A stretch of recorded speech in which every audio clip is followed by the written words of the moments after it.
This segment on the 574 and More is sponsored by Home Comfort Experts.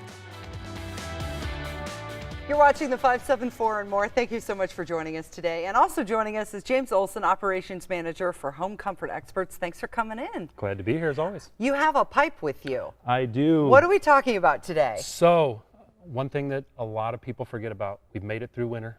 Spring is upon us. We've made it. It's time to get outside, hook up the garden hoses, start pressure washing the driveway, wash the siding, the deck, all that sort of stuff. Yeah. You may have thought you made it through the winter without frozen pipes. Yeah. But a lot of people forget about their outdoor spigots. This outdoor spigot has burst. Oh, that one's been busted. Yeah. Yeah. And the thing is, it's not going to leak until you open up your spigot for the first time. Get the water going because it's through. shut off all the way back here. So what I urge you to do when you turn on your faucet for the first time, go inside, downstairs, wherever that spigot is exiting the house, just crack this open, run downstairs, wherever it is inside, make sure you don't have a leak. If it's leaking, not the end of the world, run back out, shut it right back off. Call us, we can get out. They're fairly simple to replace. If they aren't the frost-free kind, they can be pretty easily upgraded to the frost-free kind. But what I see time and time again is that first nice day, you hook up the garden hose and you spend 8 hours outside with the garden hose running. And then you're leaking for 8 hours. Come down inside and have 4 inches of water in the basement or the closet or wherever it happens to be. So be very careful first time hooking up your garden hose. Very good. Now you wanted to use my water bottle here as a prop for something. I do. Also a good time of year to have your water heater flushed. Something a lot of people forget about. I should service my water heater. They just work and then they don't anymore and then you replace them. You can really get a lot more years out of a water heater by having it properly maintained. So just as an example, this is your water heater tank.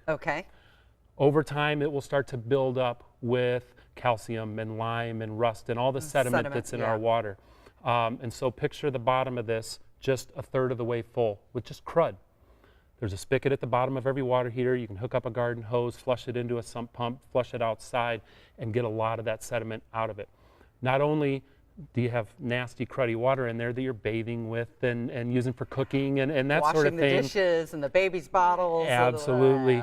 But it also makes it much less efficient. Having a bed of sediment. The flame is at the bottom that heats that water. So you have to heat through an entire bed of sediment before you even start heating the water. So couple scenarios. The hot water doesn't last near as long as it used to. Well, your 40-gallon water heater is now a 30 or 20-gallon water heater.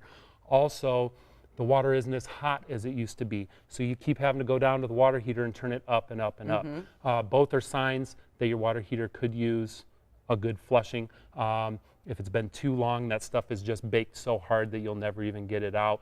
May just have to replace just due to the lack of maintenance over the years. The other thing with water heaters is consider going to the on-demand style tankless water heater. Get rid of this tank entirely. You're much more efficient heating your water when you need to use hot water. Are you using hot water at your house right now? Well, not currently, but yes, I did this morning when I showered. Right, but as we're sitting here right now, you shouldn't be paying to heat your hot water. So why do you have a burner on keeping your water heated to 120 degrees? You don't need to heat it. Right. Heat the water when you need to use it. Also, I myself, I have twins who both have to take a bath and then mom has to shower and then it's my turn and hopefully there's hot water left, right? Yeah.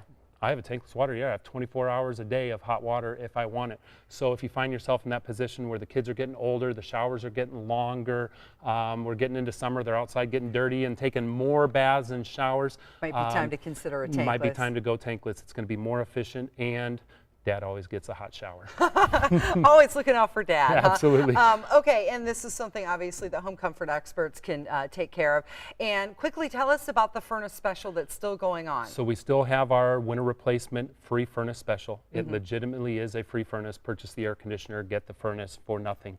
And that runs through April 30th. So a little bit of time left here. That is by far the best time of the year to buy a furnace and air conditioner. All right, James, thanks so much for coming in and giving us some tips on plumbing, and make sure you check that spigot the first time you turn it on. And you're watching the 574 and More.